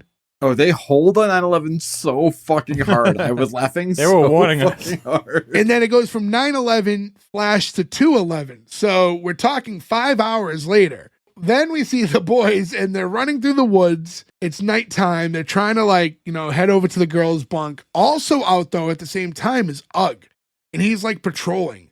Is his job 24 hours? Like, I was going to why- say, what's this guy's shift? Did he also get tipped off that they were going to raid the bunk tonight? There's no way he's not on coke. He's been Yeah, blowing that's rails probably true. all fucking night. He seems ultra alert that something's happening this night. So, like, was he also, like, made aware? He probably knows it's day one. Yeah, I don't think it's his first year here. I'm sure he knows, like, every year on the first night, they try to pull some shit. So I have to, like, step in. So I have to stay up all fucking night. Yeah. So the boys make it into the girls' cabin. The girls do not wake up. Michael and Sponge are doing all the stuff. They're going through everything. They grab Zizi's diary, Dina's makeup kit, and then they go for Telly's baseball glove. But when they pick it up, a camera goes off. Shit, we gotta grab the photo. Get the photo, get the photo. Remind you to all you kids listening, if there are any, it's a Polaroid. So the camera has a picture that's coming out immediately that you can steal. Oh, they'll know what that is. Polaroids are back. They're kind of back. They're not like fully back in that like you're bringing one with you on vacation at all times. I mean, I have one for, like, parties and stuff when people are here with the kids so we can take pictures. So I have, like, pictures of all of you for, like, those memories. And now my daughter will, like, look and be like, that's who this is. That's who this is. So it's good to have them for that. My only issue with Polaroids is those pictures, especially like I have Polaroids from when I was a kid, and they do deteriorate with time more than like your standard photo. Yeah. Yeah. So like now, like, you know, if there's a Polaroid that also takes a digital copy as well with it, like that works for me. But like, I don't want to lose these memories over time. Like I found a couple Polaroids from when I was a kid that were like just useless at this point because they look like shit. I don't know. For me, that's, like, part of it. I don't know. I would rather have that than, like, a crisp, clean copy of a photo because it's, like, of the time. I'm going to say there's going to be a point 20 years from now where you're going to look at deteriorated photos of your baby that you're going to go, I wish this was a better picture, not the charm of look how old it is. I can live in both worlds. We literally will, every once in a while, like, compile a bunch of pictures, go to the Walgreens, and print out, like, whatever the photo size is. Physical copies of those too, but they also are on our phones, right? So, like, we have, like, multiples of real photos too. I like how the look is. It's nostalgia, right? Like, it's not, Sure. you're not expecting to use a Polaroid camera and take, like, a fucking crazy photo. No, part of the fun is that like you only get the one shot, Right. but it is nice to be able to back it up. But anyways, so the boys are trying to grab this picture. Also, real quick, do we feel here if you name the character ZZ because it's your favorite band that we should have had one of the kids stub his toe and go, how, because I feel like that would have been the fucking move to do here. It's weird that their security system, they know to avoid it. Because at this point, they have no idea the girls know they're coming. So why would they even think to avoid all these strings that are hitting in a dark cabin? Yeah, there's no warning. Yeah, unless they just opened the door and immediately noticed. It's just very obvious. The string on cans. And the cans on a string. Now they're trying to get this camera. At the same time, they hear Ugg coming. So they start to hide. Ugg makes his way into the cabin, and he's using the flashlight to look around. He doesn't spot the boys. And then suddenly there's just like a $1 bill floating near his head. And he goes, ooh, $1. And he like grabs it. And this is what activates all the traps. Yeah, this is like a Rube Goldberg machine of eggs and shaving cream and chili. Eggs are shooting off of spoons. Like this is a very intricate like engineering that's been going on. It plays like that French song. Dun, dun, dun, dun, dun, dun, dun, dun, dun, dun, dun, dun, The Can song? Yeah, it's like we don't see the other camp counselors. Is one of them Pee Wee Herman? Andy! Ugg's getting egged, other shit splashing on him. Yeah, did you say chili? Is that one of the things? I didn't see chili. Something like red and dripping falls down on him that I assumed Yeah, pig's was like blood. Hormel chili. Well, because I don't think that they could tar and feather him IRL. No. At least they were smart enough to not use that trope. Yeah. I mean, they did. They tarred and feathered him, like quote unquote. Essentially, they do, yeah, because they get him sticky, right? And then like the final thing that happens is a bunch of feathers start falling. Since none of you guys thought it was chili, I would love for any of the listeners to reach out and be like, what did you think that was? I think read it was just chili. ketchup. They used ketchup later too. It's such an irrelevant point, but like I just wasn't looking. I was watching kind of the big picture, what was going on at the time, but It ends with Ugg getting hit by a fucking battering ram and suddenly that's launched the out the thing. door. Yeah, after it turns into Home Alone. Yeah, He's like, this is very much a Home Alone scenario. why the hell are you dressed like a chicken? That would have killed Sponge. Yeah, he's standing there, and this like, was it a duffel bag? Like, I don't know what. I don't know. I just It saw almost the looked thing like a hit heavy him. punching bag. Yeah, it just like flew from the sky and like knocked him out. It's him out the door and off his feet. The sound of a punching bag falling down the stairs. So he gets hit with that. Now he runs over to the boys' cabin looking like a chicken monster. He's telling the boys a milkshake and a pizza every night for the rest of the summer to the person who tells me who did this. I love this. This is such a desperation. I'll give these kids like it's a good offering. This is the greatest acting of the episode. That's the thing. I feel like A, Donkey Lips would have taken it because it's food, Yeah. or B, Budnick would have taken it because he wants to get rid of Michael. So it's like, what was the whole point of all this? You're trying to get rid of Michael. No, you're trying to make a new friend. But I think deep down, Budnick likes the idea of expanding his crew too. You know what I He's just mean? lonely. That's what I'm trying to say. Is it's like, Also, too, they don't like Ugg. Right, Ugg is the enemy, right? He's like, Ugg's the true enemy. At the end of the day, it's supposed to be the kids versus Ugg. And I don't really I that's one of the things I don't necessarily love is we talked about this last week too with another character. They don't give you enough reason to dislike him, or as to why the kids dislike him at least. you only get the water scene in this, which is not enough. The torture. Yeah. don't forget, we've seen one day at this camp, and we've seen him talk. They've had several summers with him. Yeah, true. We're getting it through Michael, who's the new kid, but they've been going to camp for years. And I really don't want to gloss over this because Budnick's response to this offer was, rat out on our friends? Sorry, Big Bird. Go pluck yourself. Yeah, I was like, wow. I love A that. little adult Yeah. for 1991 Nickelodeon. Mm-hmm. We had Edge in the 90s. So now Ugg just walks out, just listing toppings to himself like a fucking lunatic. I love this because you know it's all improv, and he just goes, bell pepper, as he walks out, and I laughed so fucking hard at If he walked out of the girls' bunk like that after getting like the battering ram, I get it. But he goes in, talks to the boys, and then they tell him to fuck off, and he just goes, pepperoni, mushrooms, bell peppers. People like bell peppers. Like, that's not like, now would you just lose your mind? Budnick basically confirmed he knows who did it because he said, and rat out on my friends. So clearly, it's like, don't let him off the hook right there, man. Do your torture again. But also it destroys that they're not all enemies, right? Like, they're all clearly friends because he wouldn't rat out on the girls either. Yeah, at the end, like I said, at the end of the day, it's the kids versus him. Like, that's like what it really should be. Yeah. So now Budnick and Donkey Lips are going through ZZ's diary as like Michael and Sponge watch Sean.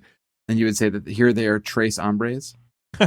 When he starts reading it and he's like, day one, there's a cute kid at camp. He's like, he's athletic and popular. Everything Budnick isn't. And he goes, who cares what that stupid wolf says? Wolf. Guys, as a group of people who are all athletic and popular, I feel like we all understand, right? Oh, absolutely.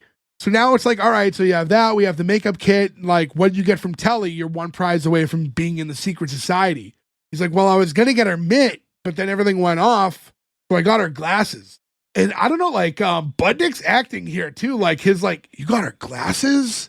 Like, that's nasty even for me. Like, I don't know. There's something about it. Like, it didn't feel like a kid sitcom. Like, I was like, this kid could act. In a group also of people with terrible eyesight, you're just like, how fucking dare you take her glasses? Yeah. Yeah. But Michael finds out he doesn't have them, and he's reaching around, asks Sponge if he has them, realizes he probably lost them in the woods when he was running away. So they're like, oh, we're going to have to go find these. Did they show him grab her glasses? Because I didn't see that. I didn't catch it in the moment. Okay. And again, like she mentions the importance of her glasses earlier on in the episode. Yeah. So there is a tie in there, but I don't remember the pivot from couldn't get the glove, now I'm taking the glass. There might have been a quick shot, but it's during all the chaos of everything that's happening to Ugg. So you wouldn't really be focused on that in the moment. Like when he realizes he doesn't have the glasses, Don Olympus goes, I had beans for dinner. Yeah, so like, oh shit, we have to find this. The most childish thing ever be like, the threat of this whole thing, like the looming threat is not being kicked out of camp, losing your parents' deposit, getting in trouble, having your summer ruined. It's just, this idiot's going to fart on my head and he ate beans for dinner. It's such a kid fucking plot. It still works. But like, imagine yourself in the same situation. Like, if you get kicked out of camp and your parents paid like $1,000, you'd be in so much fucking trouble. But mom, this kid was gonna fart on my head, and he had black beans for dinner. Like, you lose $1,000. So Budnick's saying, hey, listen, there's a lot of woods out there to cover. Like, we can help you out. Like, you want to help me? He's like, well, for a price. How much? That boombox over there looks nice. And Michael's like, all right, you got a deal. And this right here, too, really sets up that he likes Telly, because he's willing to give his boombox up to get her glasses back, so she's not mad at him. It's the moral behind it. Like, deep down, like, he's doing what he has to do to avoid the punishments from these guys. But, like, he's a good-natured human, too. Can we just say that even for the 90s, this is kind of a shitty boombox? Yeah.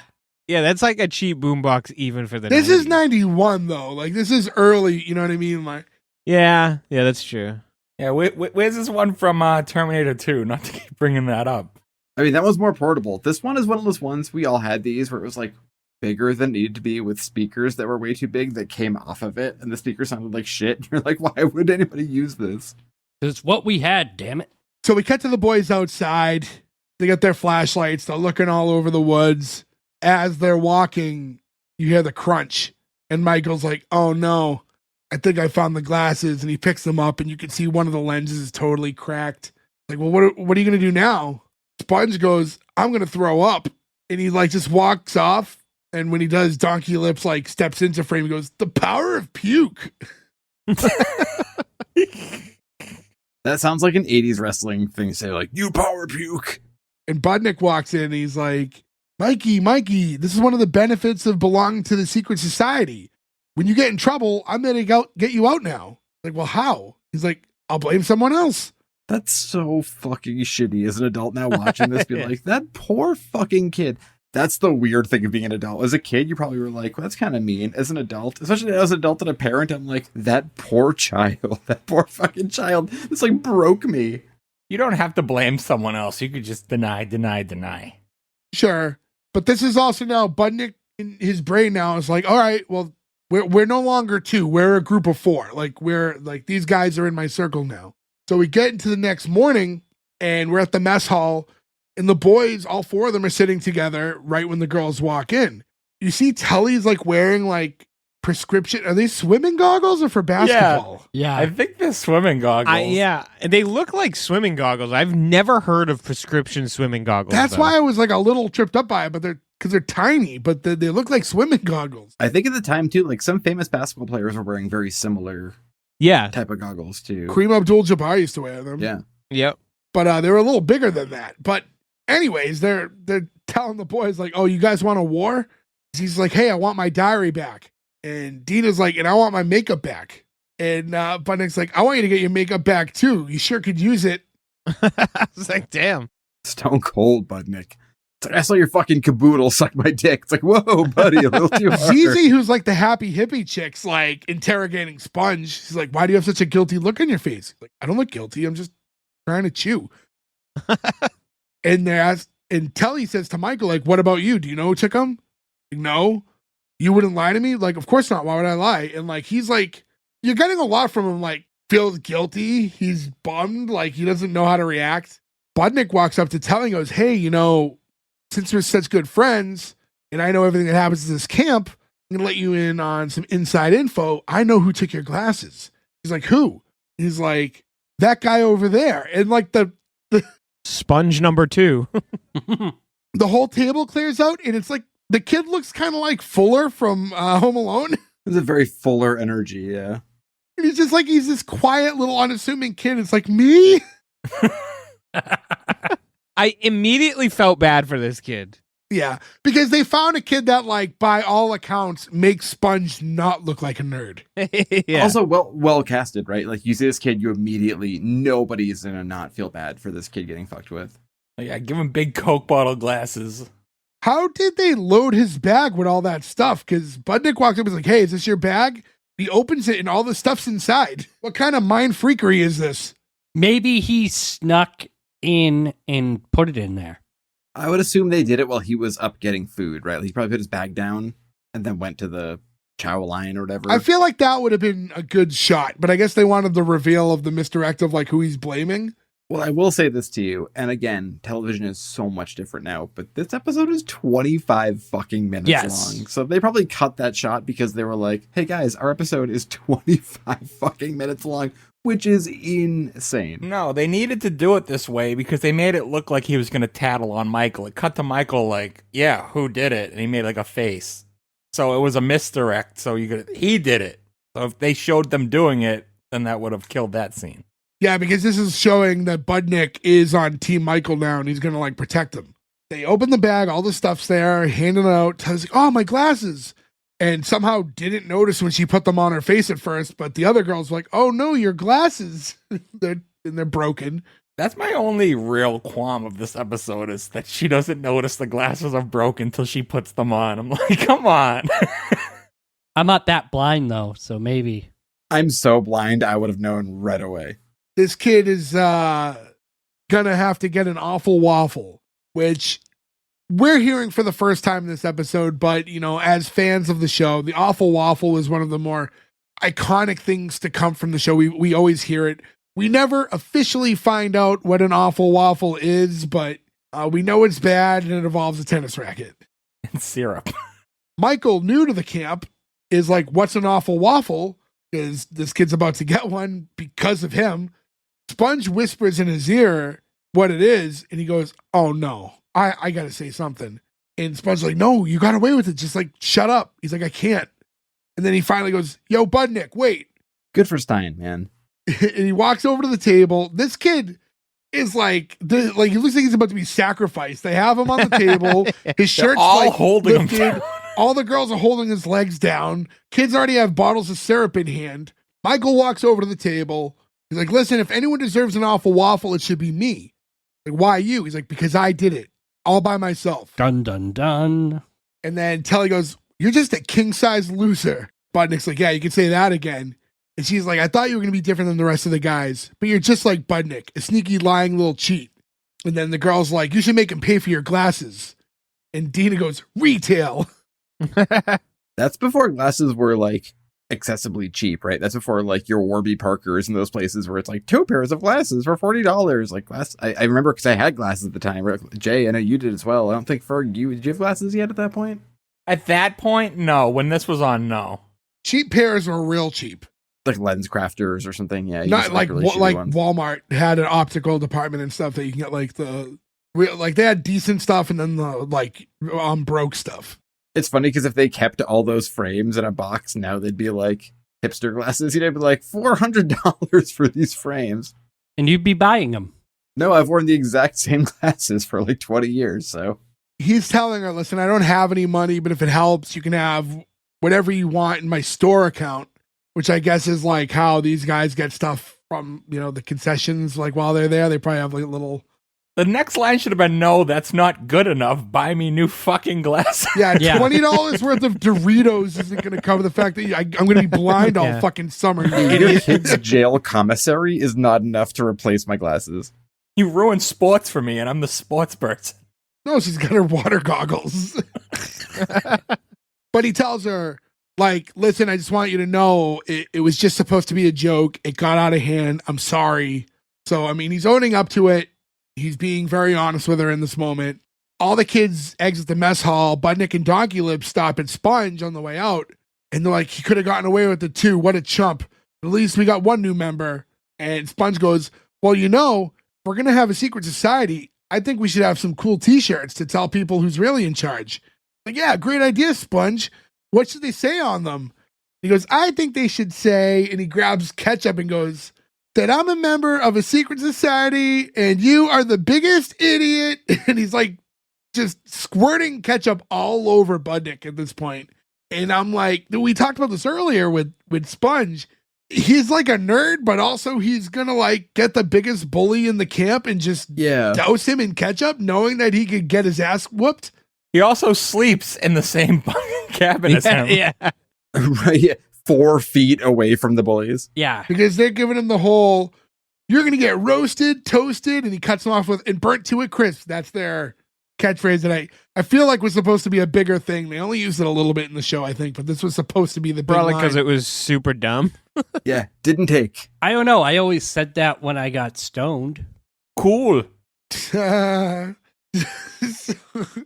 You know, Sponge goes, yeah, but first you're gonna have to catch me, and he just runs off. But you're right. Run to it like his bunk where they're also gonna go. And even if you have like escaped them all, like you're gonna go to sleep and then they can just do something to you. Sponge is just sleeping in the woods. It's like punching somebody on a plane. Like, where do you think you're going?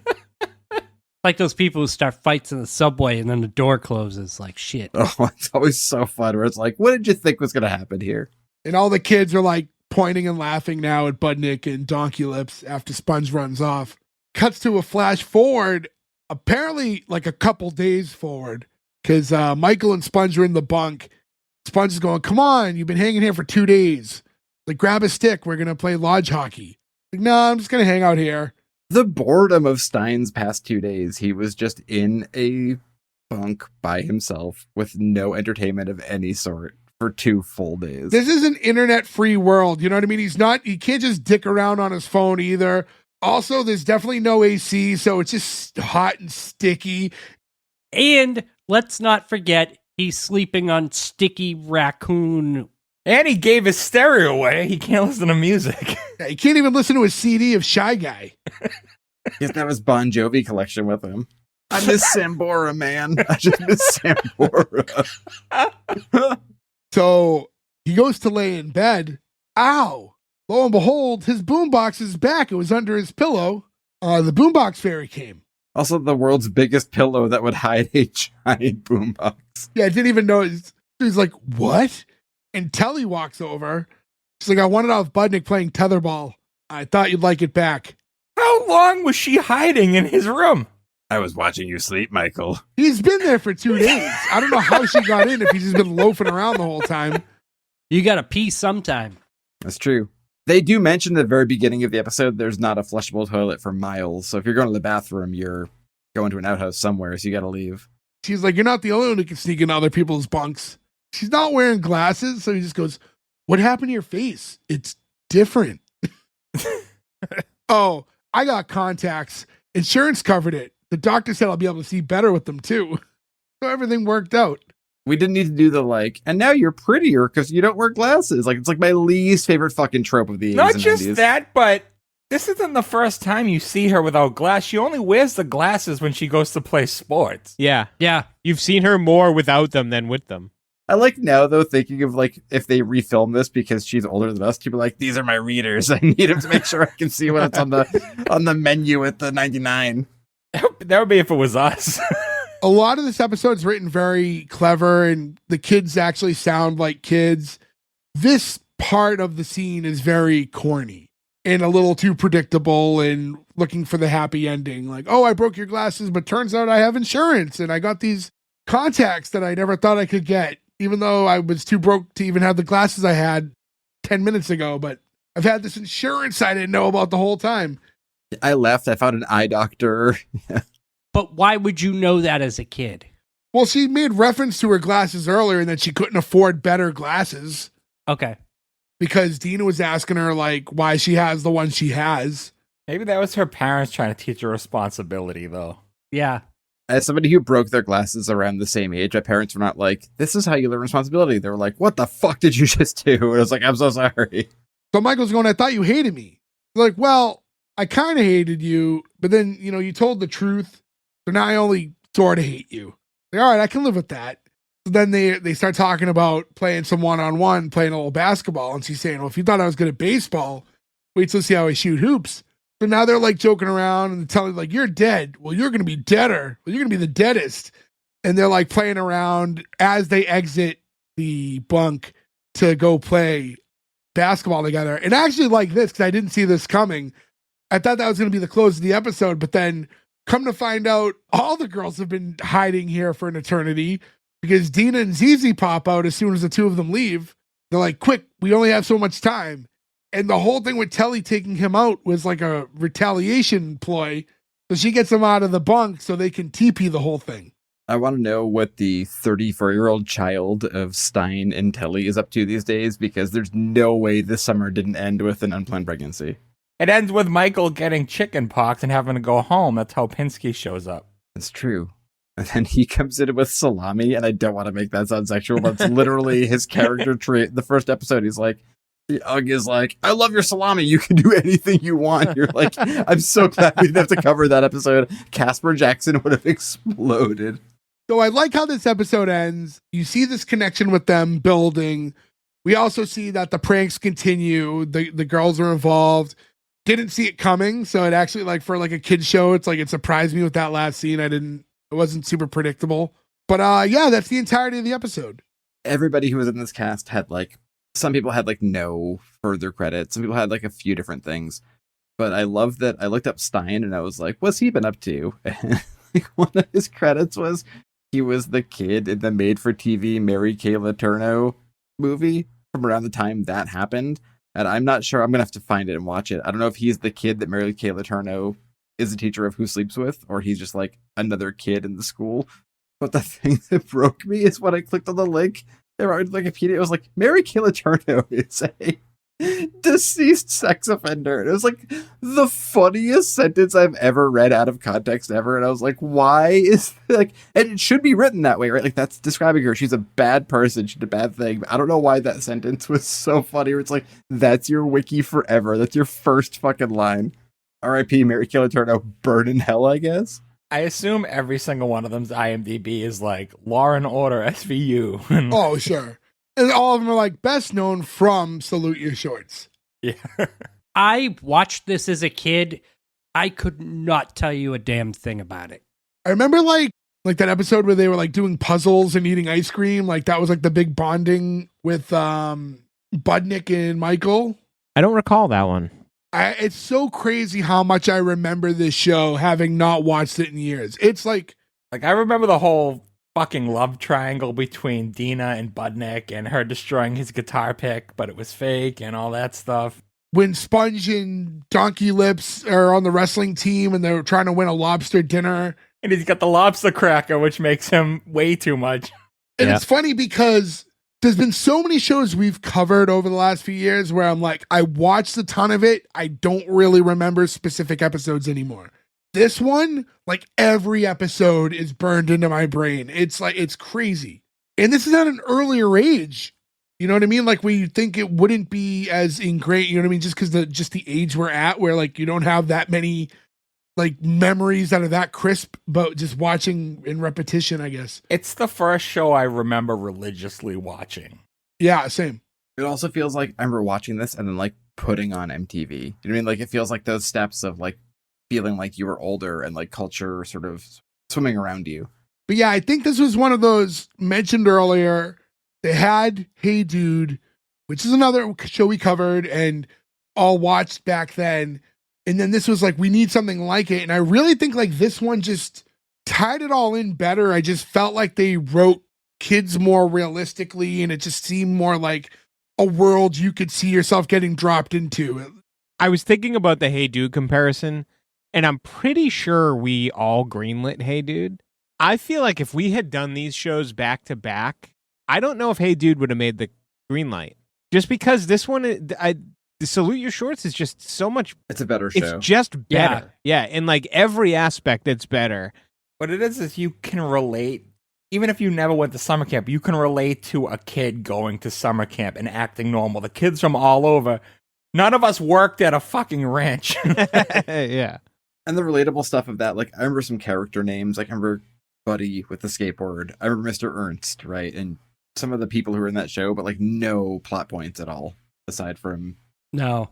maybe a little bit of the origin story. And this one, like you said, a lot of the stuff sticks, right? So it's gotta have points for staying power, which is fucking bananas. This to me feels like a show where, and I could be wrong because I mentioned earlier that I feel like camp stuff doesn't really, it's not tackled as heavily as it was in this era. But if you, for all the things that get remade and redone, like, I feel like you could easily like make a new version of a show like this. I feel like it would be a mockumentary now if you did it. Yeah, you're probably right. You could easily do a new kids like camp show, like, can't, you know, Salute Your Shorts, like a reboot, or like some sort of a, just call it Camp Anawanna and make it a spinoff or what. But like, I don't know. It feels like there's room to do something like that with a new generation, because this type of stuff, kids who just want to prank and like that younger age and the lessons learned, like I think you could like redo a lot of this and kids would still resonate with it. It's cool too because it has the built-in season ending, right? The camp ends every year. Yeah, summer starts and ends. Yeah, so yeah, you know, workplace dramas, you still got to work. You know what I mean? Like, so what's really happening in between the seasons and stuff like that? This is a clean cut, new and or end and beginning, which is kind of cool. This also has a thing I love that you could do now, and I think for you're spot on with the mockumentary thing. You do this like a Parks and Rec in Office or whatever. Yeah, but you make it so there's no cell phone service. Yeah. In the camp, right? So they bring it up at the beginning where everyone's mad about it. They're like, I can't watch Netflix or whatever. But then you never bring it up again. And then you have the like, you're in the thick of it with all these kids, right? There's nobody being like, I'm going to call an Uber. I'm going to order a pizza. Like you eliminate all that stuff and you actually just have them living in that place. This was a show that I brought up earlier. There were some plans. I think the show was going to continue. And then just between a few things, they didn't want to relocate. The creator of the show was like protesting at one point because he was trying to get more money for all the kids. Like the kids are being paid like dirt. I'm sure union scale, right? Probably. Yeah. Everything just kind of fell through. So this show ends up ending after just 2 seasons. But super just, you know, to this day remembered and iconic. As far as this one episode, we've talked for a while, so to get into the green light or cancel, I'll just go around. And Gordo, starting with you. I am conflicted, right? Because as an adult watching this, it was good. Like we had, like I thought that it was acted well, it was written well, the kids were fantastic, they had chemistry. Would I, as an adult, watch a second episode? No. But because when we do these types of episodes, we kind of have to put on a different hat and maybe look at it from a different point of view, I will greenlight it just because of the intended audience. It definitely holds up. It's not weird. You know, it's very well written and it's very well done. So adult Gordo, no. But younger Gordo, yes, greenlight. Which Gordo's vote counts? The green light. I'm going to say the green light counts for Gordo on this one. This is a green light for me. When I remembered every word of the theme song, I was like, fuck, like, this is better than other stuff from that time, right? Like, I can't remember. You remember, hey, dude? You remember, like, a few lines, but, like, this was all still there. We bought my daughter, we didn't buy her, we bought a waffle maker for her because that's, like, an easy way to make kids' food, right? You make anything into a waffle, right? Like pizza, whatever. And I fucking say awful waffle every time. And I had not seen this show in 30 years, right? Like that's staying power. And I do think that Jay in the before show, your niece being like, I'd watch it again, is like the proof of the pudding of this whole thing. There's some stuff to make fun of and some things that don't make sense, right? There's some holes, but of course there are. But the acting in this is genuinely good and people seem to give a shit. There's actual time and effort put into this. I was surprised at how much I did enjoy rewatching this. I mean, we've been joking about like Zeke the plumber for our entire lives, right? Like this took, and I think it would take for other people. So it's a green light. Nick. Green light. It's for the time and the type of show it is, it's very well produced. I think you could, thinking back to Hey Dude, like we were just discussing, it wasn't the same. This just felt like they knew what they were doing and they executed it well. it's a shame that I forgot this only went 2 seasons, and it's a shame because I feel like it's a show that really could have ran for a while. Maybe even turned into one of those things that just like the cast changes every so often and it just keeps running forever just because of the type of setting that it's in. Great child acting, like we discussed. You can't. It's just, I don't know. It's just fun, and it's hard to nitpick something that just seems to have been so well done. So I can't really think of much bad about it, honestly. But it's a pretty easy green light, and I'm removing nostalgia from this. I watched this show too. Not as much as you guys seem to remember everything, because I definitely don't. But the nostalgia is there, and I'm eliminating that almost entirely from my green light here. It's just on the first episode alone. This is a pretty easy green light. Berg. Yeah, I agree with Nick. I'm very analytical with these shows, very tough on them. When my only issue with the show is the girl not noticing her glasses are broken until they're on her face, like, that's a good thing. I mean, I'm wearing a Zeke the Plumber shirt now at 39. It's like, the show has staying power. It was a good show when we were kids. We all watched it. We all went on to that second episode and kept going. So kid us, yes, and I enjoyed it as an adult rewatching it. So, I mean, I hope people show their kids this stuff, because I think that setting, you couldn't really tell the time period other than the fact that, the camera's not as good. But being at a summer camp, you don't have your electronics and stuff. So I feel like it could work for modern day audiences too. So it's a green light for me. So yeah, I'm with the rest of you. It's a green light for me as well.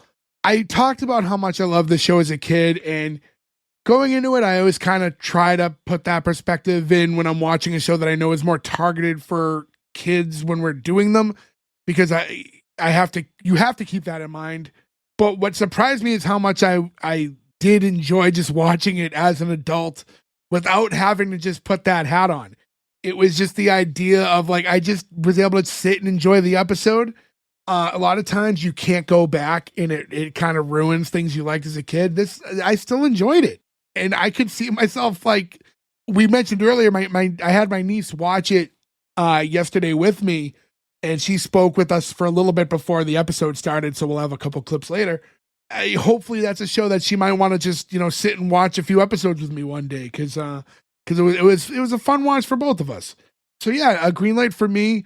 The only other thing I want to say before I get into the whole closing is it's kind of crazy, because this show, I put out a graphic at the start of, every week, the one that's the YouTube thumbnail, and then, like, when we have a new episode, I use that same graphic to announce it. And I was telling these guys how it was, like, near impossible to find an image of the whole cast. The only ones I could find are the ones with Pinsky, which is season 2. Turns out, when I was reading facts for the show, it was mentioned that they never took official studio pictures for this show in the first season. Wild. Which is the Weird. weirdest shit. Like, Yeah. First off, wish I knew that when I was on my fucking scavenger hunt trying to scour the entire internet for a picture. But so crazy that any TV show that could happen with. But yeah, I mean, I guess that just says a lot for the times, and just where they thought they were going, or just Nickelodeon's infancy with shows and just being fully prepared. But with all that in mind, congratulations to Salute You Shorts. That's 5 out of 5 from us. I want to thank all of you guys for listening. Go to S1E1pod.com. That's where you can find all the links to where you can follow us on social media, S1E1pod, where you can listen to us, rate, review, subscribe, do all that. Hit us up. Let us know shows you want us to cover. You enjoy doing more nostalgic Nickelodeon type shows. Would you rather do like sitcoms from different eras, whatever meets your fancy. Let us know what you guys like to listen to. Go get a t-shirt, do all that stuff. But we want to thank you again for listening. And until then, thank you. Goodbye. I think we got the best guilty chewers.